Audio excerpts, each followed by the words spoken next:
어제 명태균 씨 사건 관련해서 우리 당에 대한 압수수색이 진행됐습니다. 과거에 명태균 씨 같은 정치 브로커가 활동할 수 있었던 그런 상황들에 대해서 국민들께 죄송스럽게 생각합니다. 안녕하세요.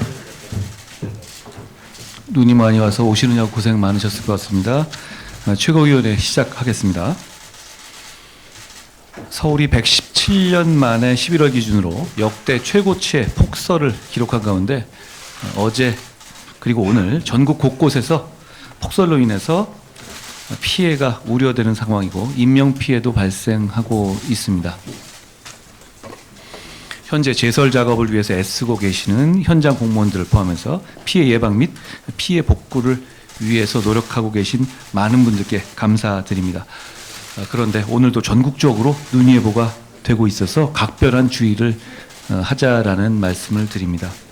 그리고 내일부터는 기온이 급강하해서 추가 피해도 우려되는 만큼 재재난 상황에도 철저히 대비해 주시기 바랍니다.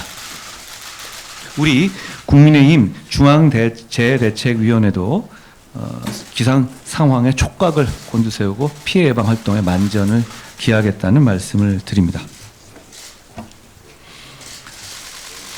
어제 명태균 씨 사건 관련해서 우리 당에 대한 압수수색이 진행됐습니다. 과거에 명태균 씨 같은 정치 브로커가 활동할 수 있었던 그런 상황들에 대해서 국민들께 죄송스럽게 생각합니다. 수사 과정과 결과를 지켜보겠습니다. 지금 그리고 앞으로 우리 당에서는 명태균 씨 같은 선거 브로커는 용납되지 않을 겁니다. 이미 지난 4월 총선에서도 그런 유사한 시도는 성공하지 못했다라는 점을 분명히 해둡니다. 김영선 전 의원 등 그런 문제 공천에 대해서는 경선 기회도 안 주고 가차없이 쳐냈다라는 말씀을 다시 한번 말씀드립니다.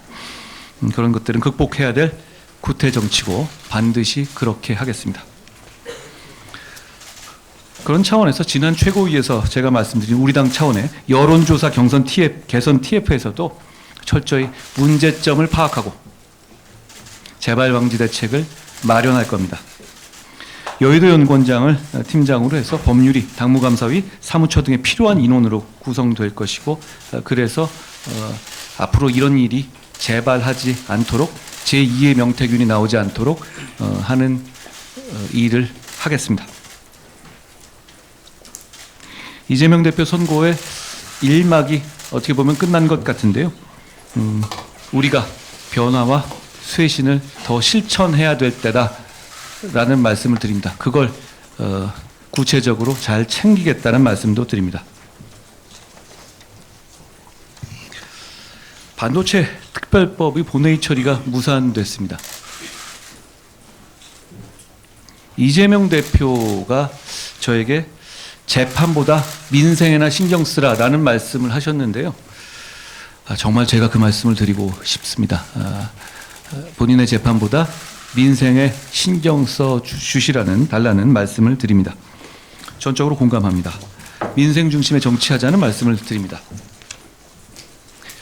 반도체 산업의 상황이 한가하지가 않습니다. 산업계는 정말 1분 1초가 아깝다고 절규하고 있습니다.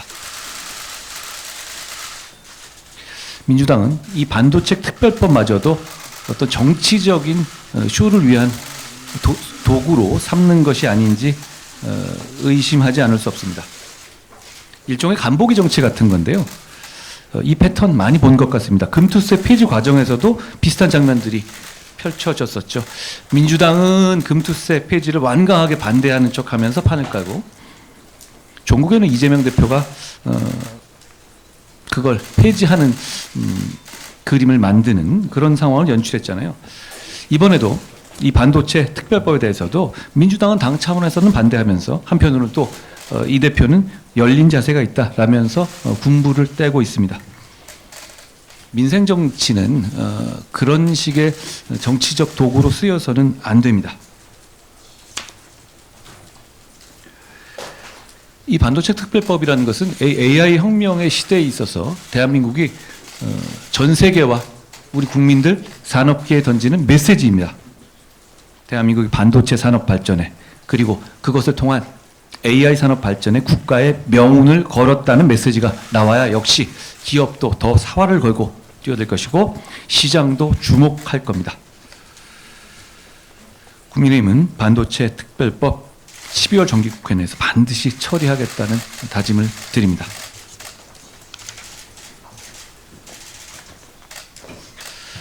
고교 무상교육 관련한 입장을 다시 한번 확인드립니다.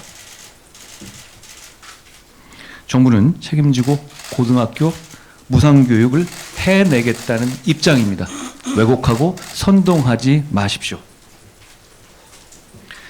민주당에서 마치 또 정부가 무상교육을 포기하겠다는 것이냐라는 식의 왜곡과 선동을 하고 있습니다. 전혀 그렇지 않습니다.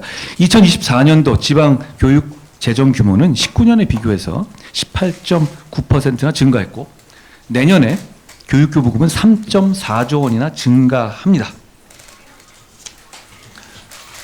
정부는 무상교육이 반드시 필요하다고 생각하고 그걸 해내려는데 확신을 가지고 있습니다. 마치 정부가 무상교육을 포기한 것이냐 왜곡하고 선동하는 것을 중단해 주십시오. 이제 국민들 이렇게 국민들이 속여서 얻을 수 있는 게 무엇입니까? 실제로 국민들께서 이제 현혹되지도 않으실 것 같습니다.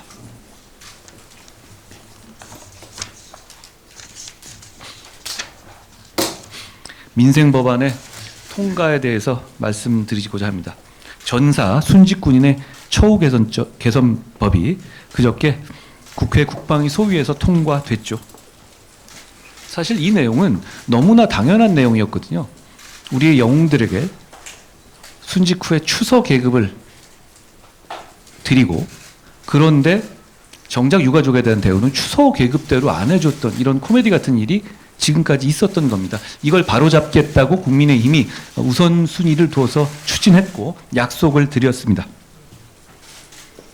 조금이나마 실천하게 된 것 같아서 다행스럽습니다. 또 지난 7월에 어린 자녀를 둔 한 가장이 일본도로 이웃에게 살해당하는 끔찍한 일이 있었죠. 자, 아마 제가 당대표가 된 후에 처음인가 두 번째 회의에서 이 부분 저희가 바로 잡겠다, 걱정하지 않으시게 하겠다라고 말씀드렸던 것이 기억나는데요. 현행 총포, 도금, 화학류 등의 안전관리법이 느슨한 것이 원인으로 지목됐었죠. 문제를 저희는 개선하고자 관련 법안을 중점 법안으로 추진해 왔습니다. 다행히 그 내용을 강화한 총포, 도금, 화약류 등의 안전관리법 개정안이 지난 25일에 행안위 소위에서 통과됐습니다. 이외에도 북한 오물풍선으로 인한 피해를 국가가 배상할 수 있도록 한 민방위 기본법 개정안도 지난 14일에 국회 본회의를 통과했습니다. 저희는 이렇게 말에 그치지 않고 결과를 내는 정치를 하겠습니다. 우리 국민의힘은 말과 마음이 아니라 법과 제도를 통해서 민생에 대한 우리의 진심을 보여드리겠습니다. 그제 군 복무 중에 제때 치료를 받지 못해서 안타깝게 세상을 떠났던 우리 홍정기 일병의 어머님을 뵀었는데요. 저희가 현행법상의 이중배상 금지 원칙을 보완해서 유가족의 위자료 청구는 별도로 인정할 수 있게 하는 국가배상법 개정을 추진하고 있습니다. 역시 이것도 민생과 영웅을 제대로 예우하는 법률이기 때문에 저희가 우선순위를 두고 추진하고 있습니다. 다시 한번 말씀드립니다. 우리 국민의힘은 말과 마음이 아니라 법과 제도로 실천하겠습니다. 지금 그러고 있다는 말씀도 드립니다. 고맙습니다.